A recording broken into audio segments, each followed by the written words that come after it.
একদিন প্রিয় নবীজি সাল্লাল্লাহু আলাইহি ওয়াসাল্লাম জিবরাইল আলাইহিস সালামকে বললেন, হে জিবরাইল, আপনি যতবার আমার নিকট এসেছেন ততবারই আপনার কপালে সুখ ও দুশ্চিন্তার চাপ ছিল।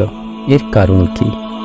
উত্তরে জিবরাইল আলাইহিস সালাম প্রিয় নবীজি সাল্লাল্লাহু আলাইহি ওয়াসাল্লামকে বললেন, ইয়া রাসূলুল্লাহ, জাহান্নাম সৃষ্টির পর থেকে আমার ঠোঁটে, চোখে ও মুখে কখনো হাসি ফোটেনি। জাহান্নাম কেমন হবে? জাহান্নামের গভীরতা এমন যে এর মুখ থেকে একটি পাথর ফেলে দিলে জাহান্নামের তলদেশে পৌঁছাতে 70 বছর সময় লাগে। বিচারের দিন জাহান্নামকে 70,000 শিকল দ্বারা টেনে আনা হবে, যার প্রত্যেক শিকল 70,000 ফেরেশতা বহন করবে।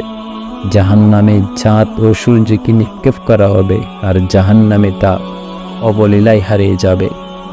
জাহান্নামবাসীদের শরীরের চামড়া 126 ফুট পুরো করে দেওয়া হবে, যাতে করে আযাব অত্যন্ত ভয়াবহ কঠিন হয়।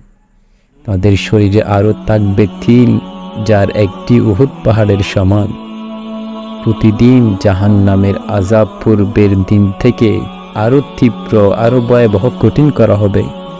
জাহান্নামের খাদ্য হবে কাঁটাযুক্ত গাছ, আর পানি হবে ফুটন্ত পানি, পুঁজ ও রক্তের মিশ্রণ এবং উত্তপ্ত তেল।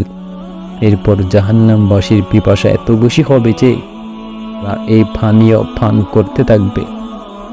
জাহান্নামের এই ভয়াবহ কঠিন কল্পনাতীত আযাব অনন্তকাল ধরে চলতে থাকবে।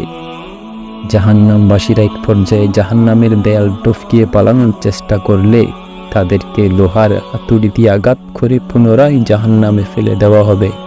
এই জন্যই বলছি, আমার ভাই ও বোনেরা, আসুন আমরা দিনের পথে চলি, ইসলাম মেনে চলি। আমাদের কখন কি হবে আমরা কেউ জানি না, কেউ আমার সাথে যাবে না, আমার হিসেব আমাকেই দিতে হবে। দুনিয়া একটা ধোঁকা ও লালসাময়।